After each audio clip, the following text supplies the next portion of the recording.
মেয়ের হত্যার ঘটনায় মামলা করেছেন মা। মূল আসামি আর কেউ নয়, খোদ বাবা আমির হোসেন।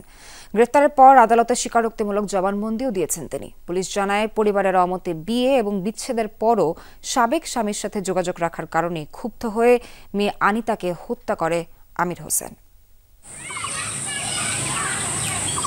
2.5 বছরের ছোট্ট শিশু ওহি জানেও না তার মা আর নেই। ঘাতক আর কেউ নয়, তারই নানা। চাঞ্চল্যকর এই ঘটনাটি কুষ্টিয়া ভেড়ামারার। 4 বছর আগে পরিবারের অমতে বিয়ে করেন রামচন্দ্রপুর এলাকার আনিতা ও মুহিন। পারিবারিক কলহের কারণে গেল মাসে হয় বিবাহ বিচ্ছেদ। এরপর নিঃসন্তানকে নিয়ে বাবার বাড়ি চলে আসেন আনিতা। তবে যোগাযোগ ছিল প্রাক্তন স্বামীর সাথে। এতেই ক্ষিপ্ত হয়ে মেয়ে আনিতাকে হত্যা করে তার বাবা আমির হোসেন।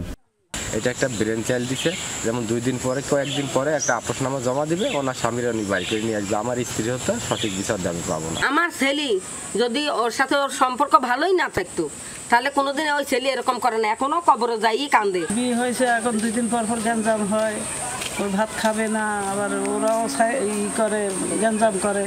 এই ঘটনায় আনিতার মা নিজেই বাদী হয়ে স্বামীর বিরুদ্ধে মামলা করেছেন। বাবার হাতে মেয়ে হত্যার ঘটনায় হতবাক স্থানীয়রা। এরই মধ্যে হত্যা মামলার আসামি আমিরকে গ্রেপ্তার করেছে পুলিশ।